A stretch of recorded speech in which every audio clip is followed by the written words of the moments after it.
মন্দির ছিল, যত বিষ্ণুর মূর্তি ছিল, ভেঙে চুরমার করে ওই গঙ্গার জলে ভাসিয়ে দিয়েছে।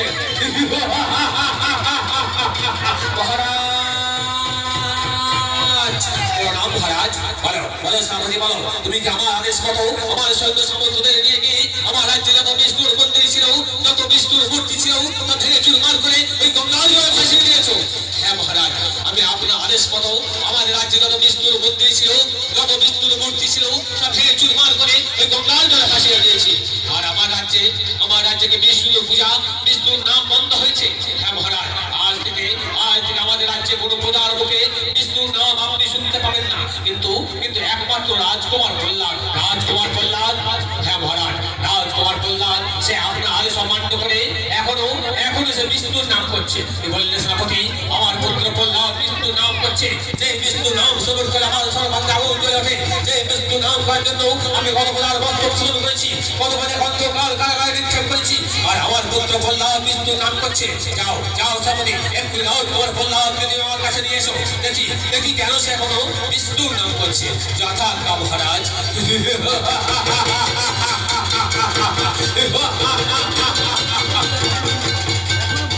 নারায়ণ নারায়ণ নারায়ণ হরে হরে, নারায়ণ নারায়ণ নারায়ণ হরে হরে, নারায়ণ নারায়ণ নারায়ণ হরে হরে।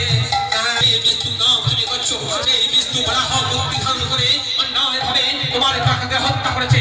তাই আমার সবচেয়ে বড় শত্রু ওই বিষ্ণু।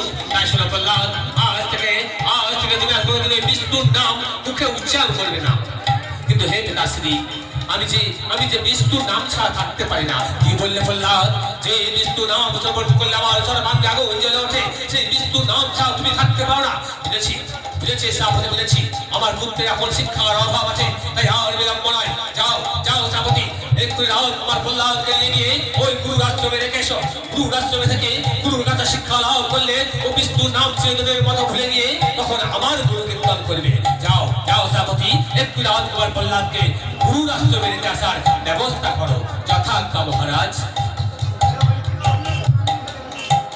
নারায়ণ নারায়ণ নারায়ণ হরে হরে, নারায়ণ নারায়ণ নারায়ণ হরে হরে, নারায়ণ নারায়ণ নারায়ণ হরে হরে, নারায়ণ নারায়ণ নারায়ণ হরে হরে, নারায়ণ নারায়ণ নারায়ণ।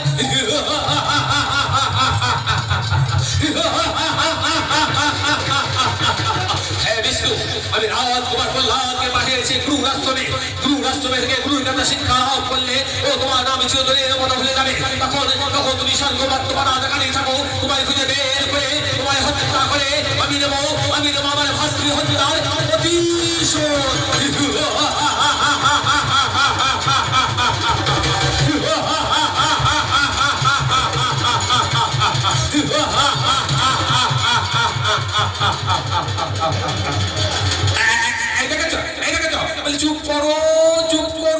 চুপ করো বাবারে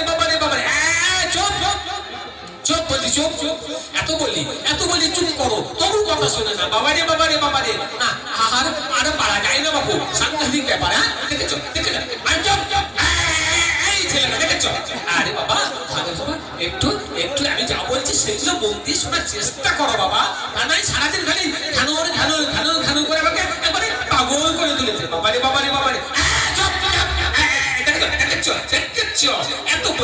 এত বলি চুপ করো বাবারে না, আর পারা যায় না। এই ছেলেতে জ্বালাই এবার আমি বোধ হয় পাগল হয়ে যাবো। তা বাবা আর পারি না। তাহলে কি বাবা এদিকে আমাদের রাজকুমার প্রহ্লাদের আসার কথা, এই একটু এগিয়ে গিয়ে দেখি বাবা কদরে আসছে। যা দেখি। নারায়ণ নারায়ণ নারায়ণ হরে হরে, নারায়ণ নারায়ণ নারায়ণ হরে হরে, প্রভু নারায়ণ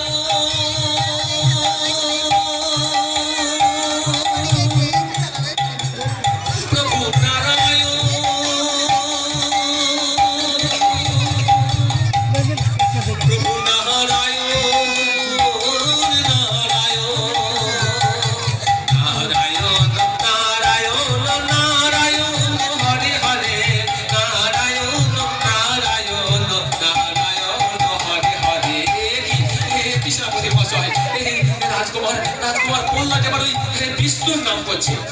এই জন্যই তো আপনার কাছে আনা করতে চাই রাজা মশাইকে প্রহ্লাদকে লেখাপড়া শিখিয়ে প্রহ্লাদের মন থেকে ও বিষ্ণু নাম চিরদিনের মতো ভুলিয়ে দিতে হবে।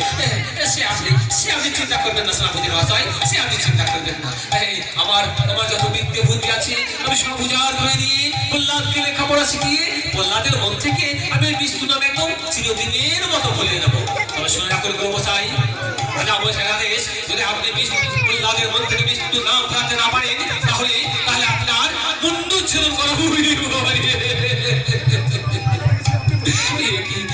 কি বলছেন সেনাপতি মহাশয়? কি বলছেন? বাবা রে, কি অলক্ষণে কথা রে বাবা। বাবা আমার যত বিদ্যুৎ আছে আমি সব উজাড় করে দিয়ে প্রহ্লাদকে লেখাপড়া শেখাবো। যান, আপনি যান সেনাপতি মহাশয়, আপনি যান। বাবা রে আবার কি অলক্ষণে কথা শুনলাম রে বাবা। বাবা দেখেছ বাবা প্রহ্লাদ, দেখো রাজকুমার বলে কথা, কি সুন্দর রূপ, যেন চাঁদের আলো ঠিকরে পড়ছে আমাদের ভাঙা আশ্রমে। বাবা প্রহ্লাদ, দেখো বাবা, আমার তো বাবাই ভাঙা আশ্রম, আমার বসতে দেওয়ার মতো কিছু নেই, বর্ষায় জল পড়ে, গ্রীষ্মের পুকুর নদীর তাপে থাকা যায় না। বাবা আমার এই মাটিতেই বসতে হবে। বসো বাবা, বসো। তোমার বাবা আমার কাছে পাঠিয়েছে বাবা লেখাপড়া শেখাবার জন্য।